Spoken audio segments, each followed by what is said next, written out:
Thank you for listening to Depictions Media Radio.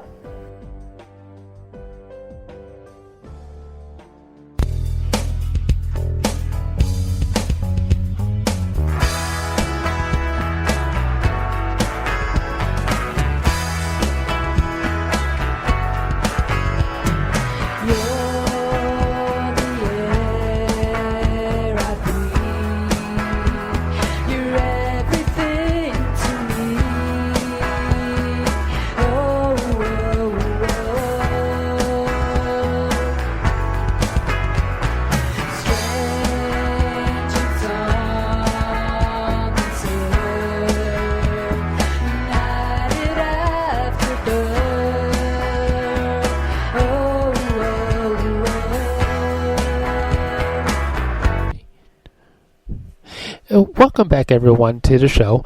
I'm here today with Lauritch, or I already know I mispronounced your name, and Lorae is going to correct me in just a second on mispronouncing her name. Lorae has been on a personal journey exploring sexuality, spirituality, and the relationship both have with our bodies, our health, and our connections with the world for over 20 years. Her studies and experience have provided her with the necessary background for relaying complicated and uncomfortable information easily, while understanding the subtleties of the learning process for each client. She has maintained a practice in sexuality coaching for 10 years. Her teaching style is dynamic and intuitive, integrating experiences in yoga, metaphysics, there's a really good one, and personal growth. So, Lorae, welcome to the show, and of course you're going to correct my pronunciation of your name, because I just totally, after all that practicing we did before we went on air, I still managed to goof it up. Sorry. That's all right. So it's Lauritch. Yeah. And my home base is in San Francisco, California, but I've been sheltering in place in Wisconsin for the last about 2.5 months. Okay, so I assume you have family in Wisconsin that you travel to? Yes, this is where I was born and raised, and been staying with my mother. Mm. So we've been doing some mother-daughter bonding the time that I've been here. Yeah, I hope that your mother is doing well also. Yes. We've both been healthy and have, kind of not in, we either could be carriers or we've just been lucky that we haven't caught the virus. So I don't know. Yeah. So you have some tips for us that actually will help us live better. Just in general. Now I know we talked in your bio, you're talking about sexuality and metaphysics, and there's two things: the ultimate in sensations for our body, and also with the metaphysics, the ultimate in sensations for our brain and our mind, right? Mm-hmm. So, how did you get started down this particular journey for yourself? I think as a soul being, I was just somebody that came into this life and, didn't feel comfortable, wanted to know why I was here, what am I supposed to be doing, and how can I contribute something to the world, and kind of stumbled on metaphysics after I dropped out of college and was doing hatha yoga and meditation. And then when I moved to San Francisco back in '89, stumbled on something called Tantra yoga, and then have been studying that. It's more of a practice that I do is more of a neo-tantra, more westernized tantra than what was practiced thousands of years ago. Mm-hmm. But I also am a sexological body worker, which is a training and certification I received in 2011 through the Institute. It's a big, long name. Institute for the Advanced Studies of Human Sexuality in San Francisco, California. So we kind of learn about human sexuality and sexology, and also are trained in erotic touch and erotic massage. So I provide coaching and education to my clients. Wow. So, why don't we get started with the tips? And because these are two areas that metaphysics our mind, and I don't think people have a lot of understanding sometimes of the sensations of the body, do they? Well, I was when I was thinking about this, and I kind of put this list together kind of quickly, but in what I found, especially going back to the yoga practice, is just connecting to the breath, and that's one of the first things that I always introduce to my clients, and especially important now, being that we're under such stress. And there's a lot of anxiety and fear and uncertainty around health and the world and your job and money and finances and all those other kinds of things, that a way to kind of come back to the body and become centered is just to focus on the breath, just being aware that you are breathing. Mm-hmm. Because breath is, well, my first yoga teacher said breath is life. And it's an autonomic response. So when you become conscious of the breath, you are able to change your physiology, you're able to change your mental state, you're able to change your emotions, and also the energy state of your body. And I've been practicing this for many years, and there's sometimes I forget my practice and I'm not breathing, or I'm just in, a state of, I was in a state of anger last night and this morning, dealing with a credit card issue and charges for an ad and things. So, and in yoga, there's many different types to breathe, but I think it just, to keep it real simple, the KISS principle, just being aware of the breath. Yeah. And notice the breath as it kind of moves into the body, and there's only 4 ways of how I understand that you can breathe is in through the nose and out through the nose, and that's a little bit more getting you parasympathetic, which is your relaxation response.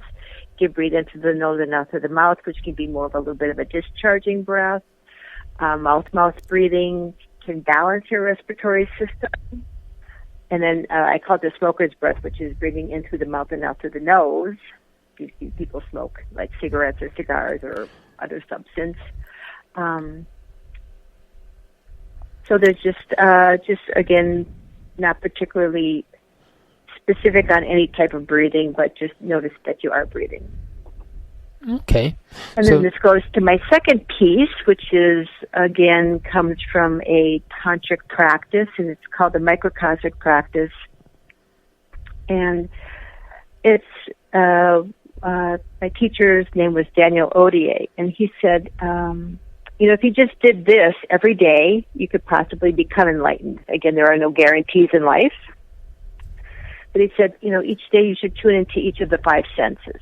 So that's taste, touch, sight, smell, and sound. And what you do is that you space these little noticings out throughout the day. You don't do them all at once, but, whenever it kind of like something pops into your awareness.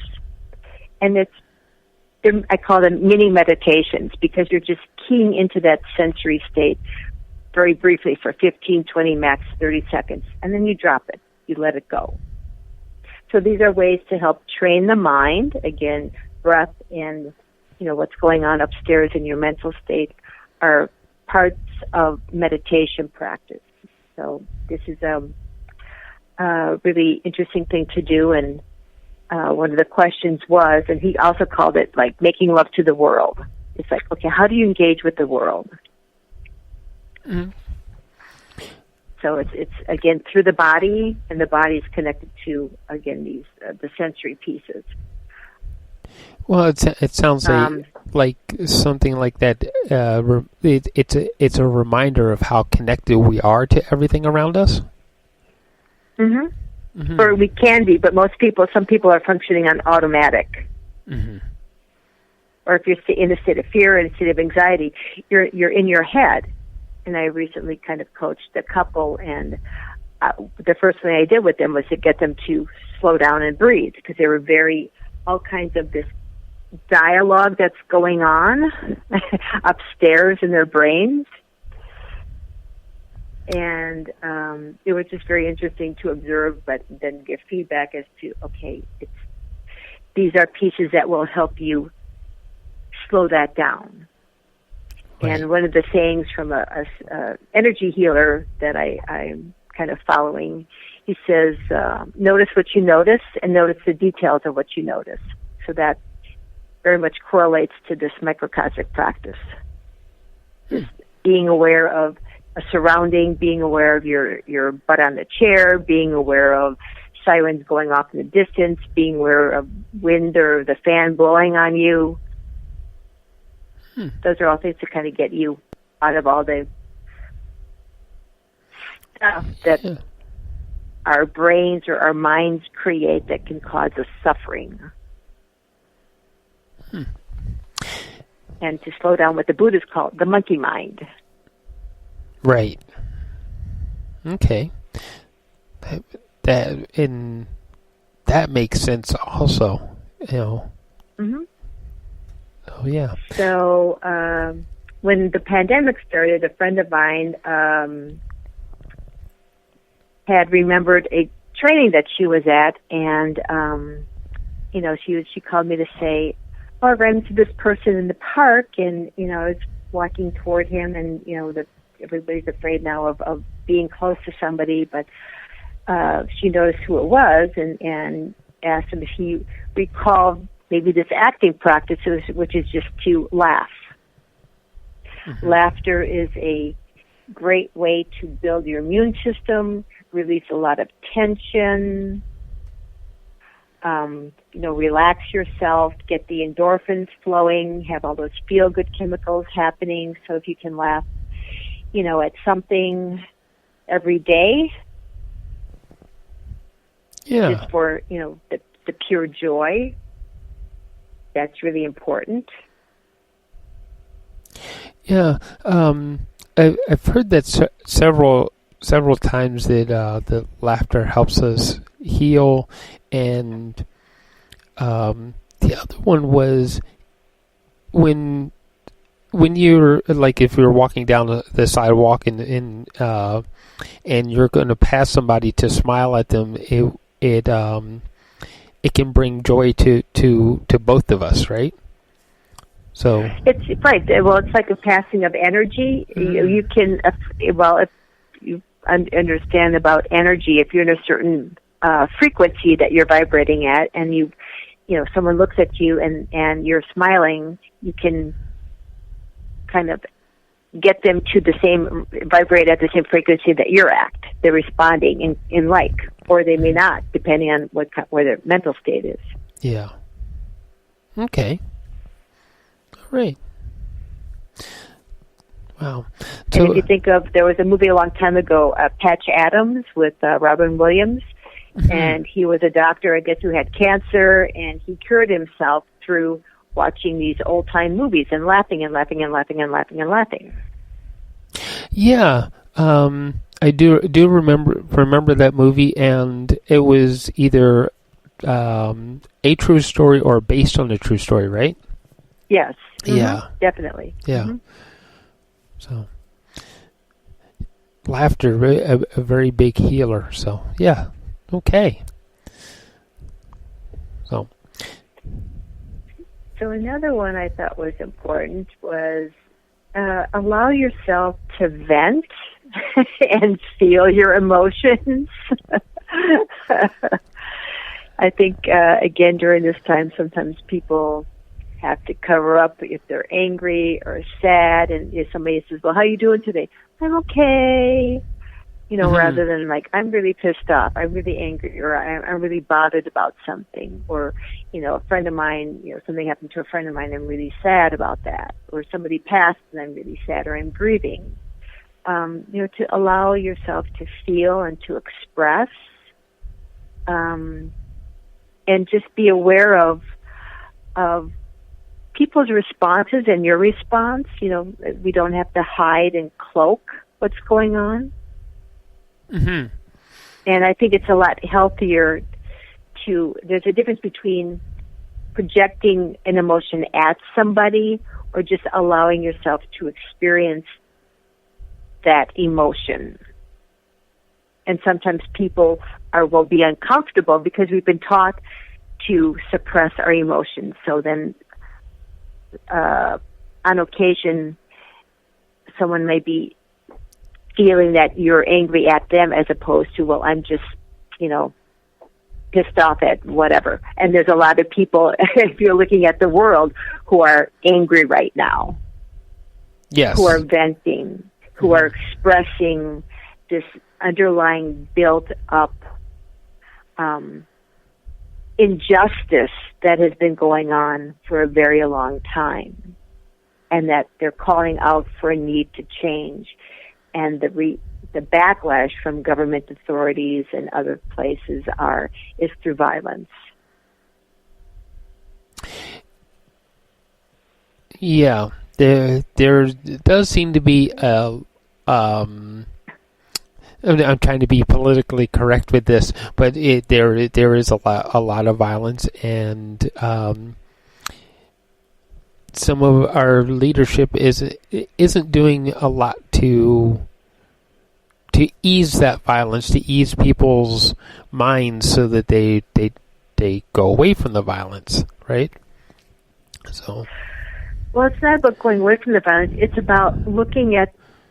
So think of like an illness. If you have a infection, you can slap a bandage on an infection. But if you don't go in and look at the root cause of what's creating that, what's creating it, taking an antibiotic, a shot, cleaning out the wound, it's going to keep festering. And we have these psychic wounds going on for a while. Mm-hmm. Actually tonight is like a lunar eclipse, and I guess it's a strawberry moon, so it's a big energy event, but I'm not knowledgeable in astrology to know exactly what that is, but people can look that up. And then I guess the solstice will have another kind of major thing, and there's other planets that are retrograde, which is kind of causing all of this internal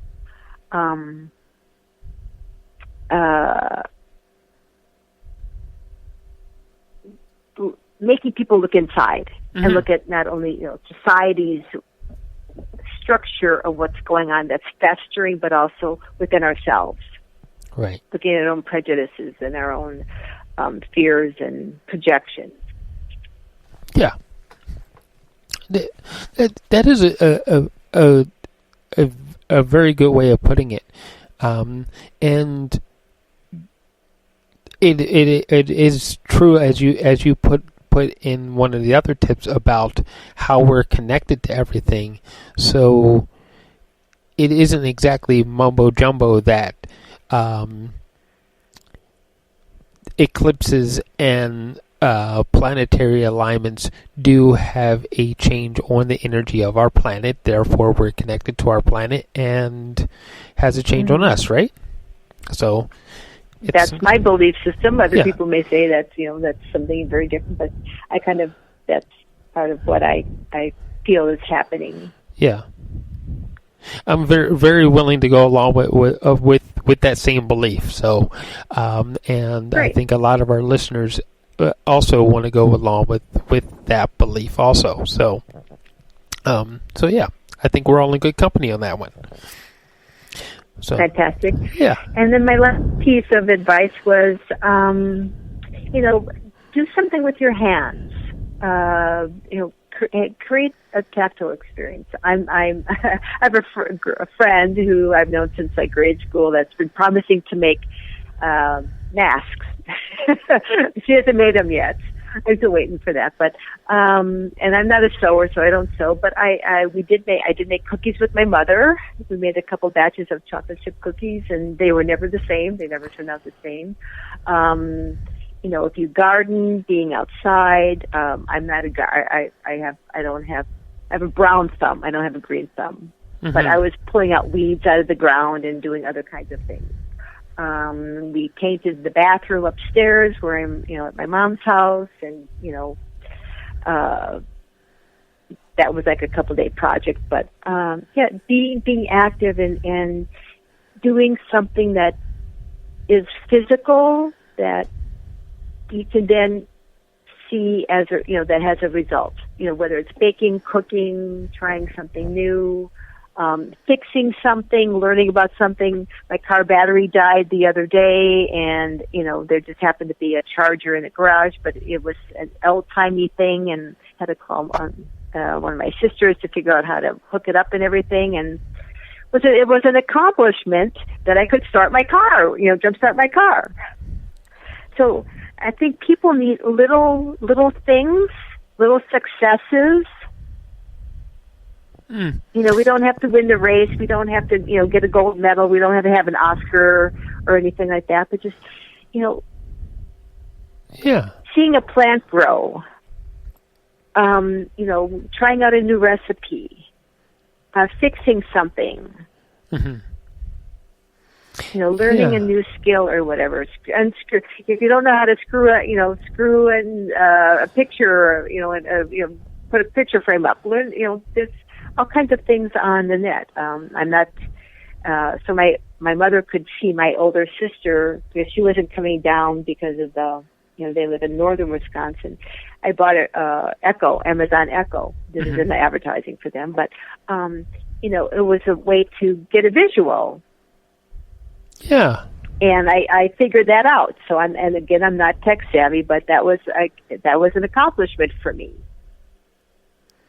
So like I said, look for these little wins in life. Yeah.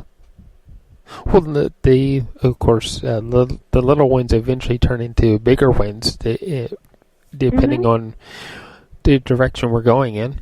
But I think you're right, especially in times of crisis or unknowingness, that the little wins help settle us, right? Help keep us... Right.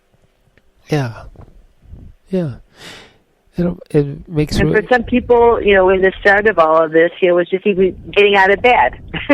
Changing... I saw a joke on the internet. It's like, I'm changing from my night pajamas into my day pajamas. You know, changing your clothes. Well, I will tell you, because I'm not exactly new to working out of my house. And it's like a lot of friends were like, I guess I'll be working out of my house for a while or something like that, depending on what it was that they do. But the idea of when I get up, I change out of my pajamas and change into work clothes, and I change when I'm done work. I change back into my pajamas. Right. You know, but if you're used to going out to an office or something like that, I guess that becomes like a big accomplishment, doesn't it? I would imagine so. And for those people that are, you know, still working, you know, a lot of people are working from home. So it's like being able to, well, here's what I was thinking of, setting boundaries. You know, if you're living in this space, to be able to do your work, and especially if you have children or a spouse or animals and things. And again, what's coming up is that, you know, pets are, and that's sometimes cute, you know, coming in on a Zoom call or something like that, or the kids are coming in and distracting you, or things, being able to kind of create the space where you can do what you're supposed to be doing, but then be okay and forgiving when the oops happens, when it's not perfect or... Yeah. So... And a teacher that I had was, if there's a mistake made or something, then and this is all with all business, this is how I think all businesses should conduct themselves, that, okay, what was the problem, resolve the problem, and then make sure the problem doesn't repeat itself. Yeah. So, what are the best ways for people to get a hold of you and work with you? Well, I guess for this, because we're still in the lockdown and things, I would say the best way is to call me. And the best way to reach me is at area code 415-505-7230. I do have a website. It needs updating. That's something I should have been attending to during this lockdown. But if anybody is a web designer and wants to help me, give me a call.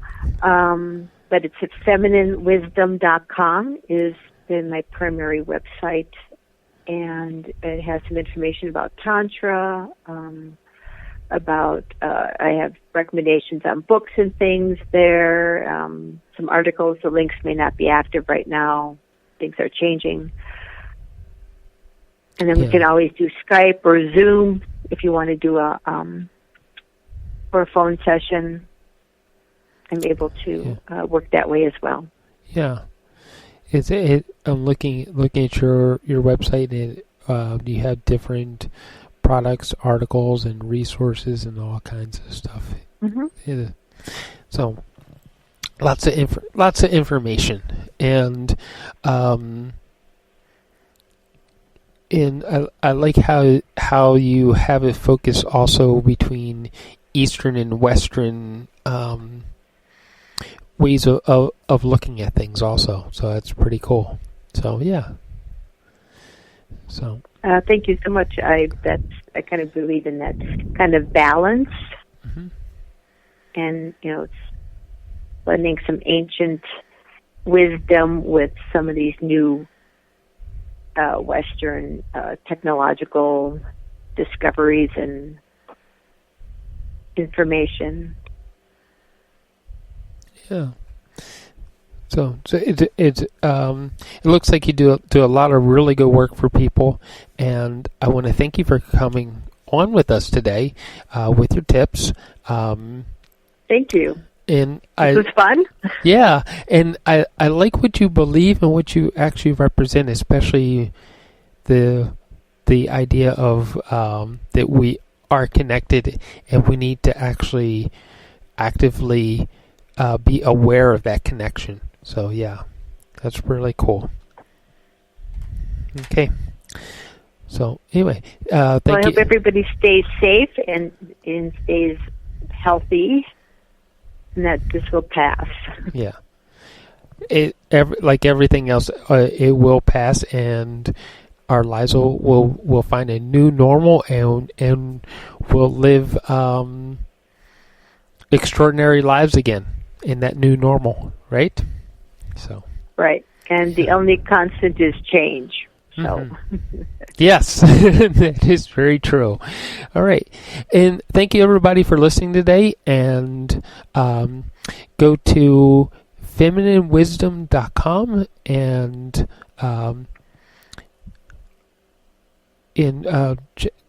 check out Lorae's website and work with her. It looks like you're going to have a lot of fun, and you're going to learn lots about who it is that you are and who we are as spiritual and energetic beings. So yeah, thank you again, Lorae. Thank you, Michael. And I looked up at a shooting star, and then I wondered who you are. I just need to know. So I went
This show has been produced by Depictions Media. Please contact us at depictions.media for more information.